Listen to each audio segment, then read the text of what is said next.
It was Joshua Taylor, Donald D. Taylor, coming to you on this 15th day of January. I've been working on to try to find a binder for carbon foam that I might be able to make a liner to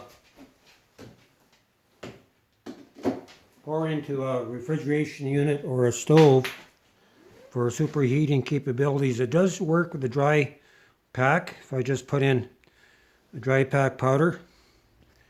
So I'm just going to go up on this.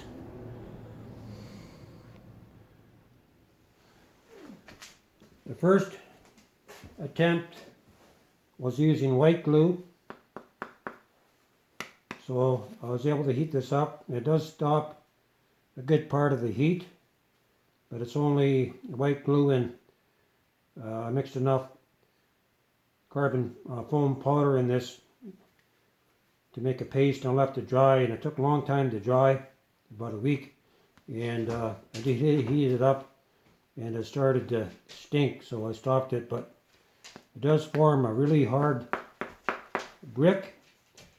It may be good for thermal cooling, insulation, but definitely not for heat.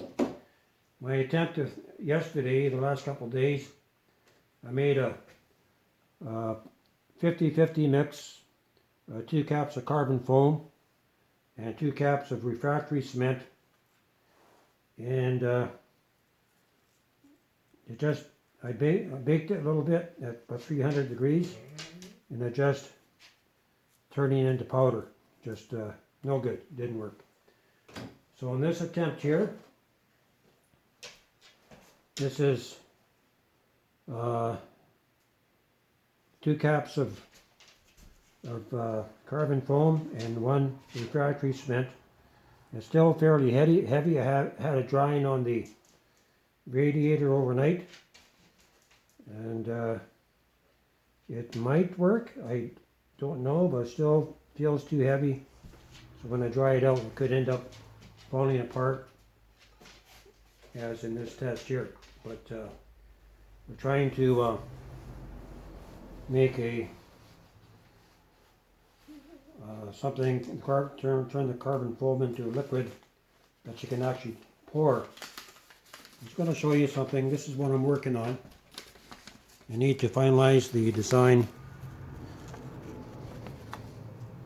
get it the right way. Maybe what I'll do is do this. I'll just bring the camera up and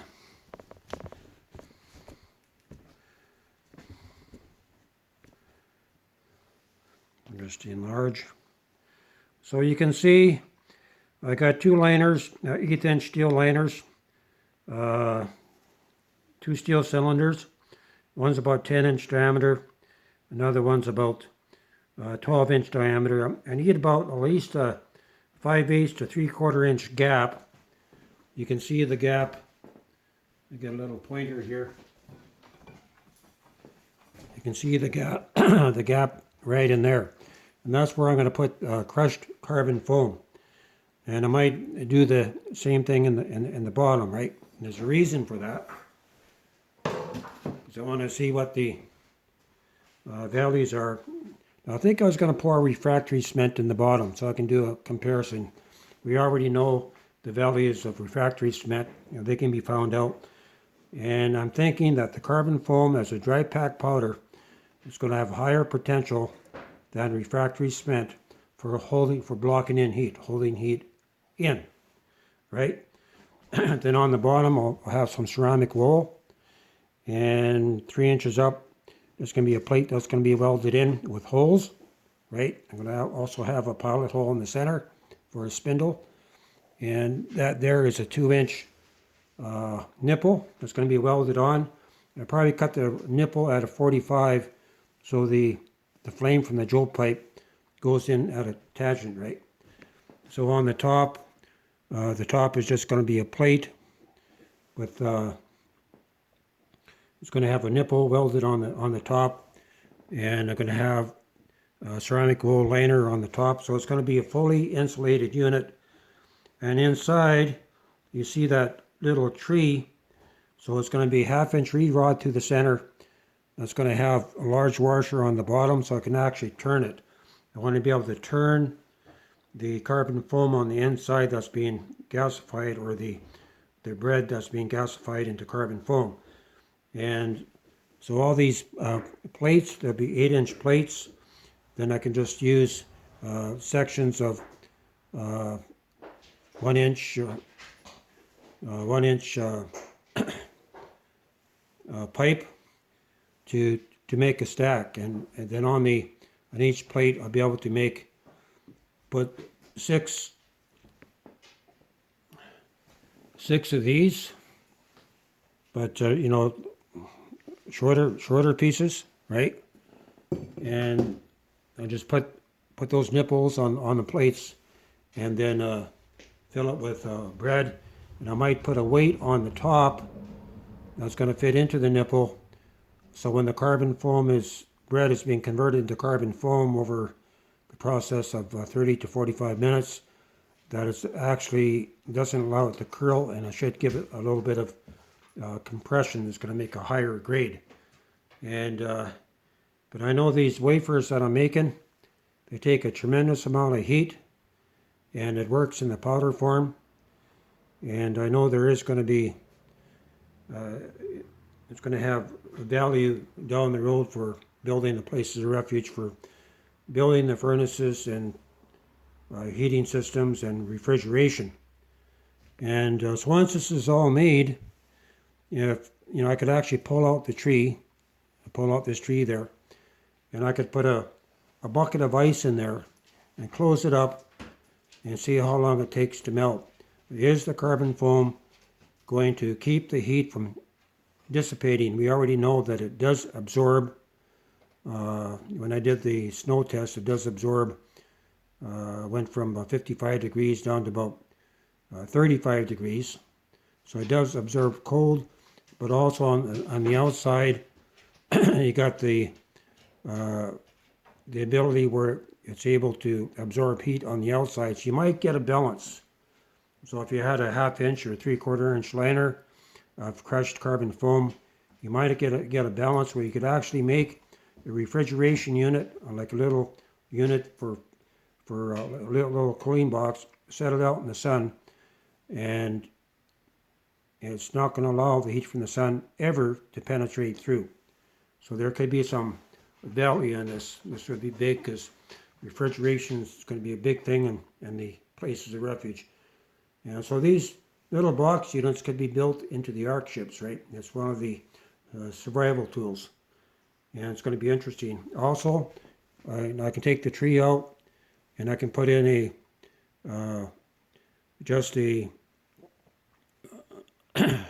empty vessel to heat water that would be welded up with a nipple coming off the top.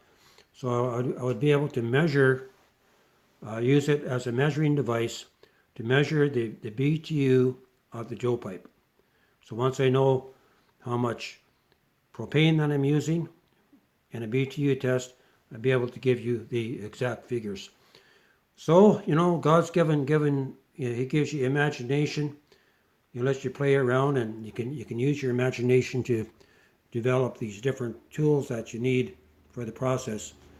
But anyway, I need to get this drawn up and cemented within the next week.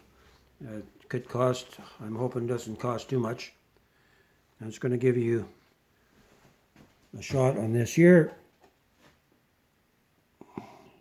That's what it looks like on the top. That's what test 2 looked like. It had the black, but when I scraped the black away on this test, you can actually see it. You can scrape the black away, so the carbon foam kind of floated toward the top, but underneath you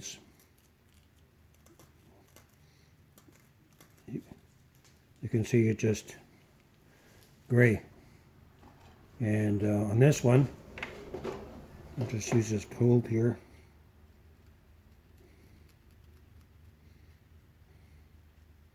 You It's still retaining its color. So this is 2 parts carbon foam and 1 part refractory cement.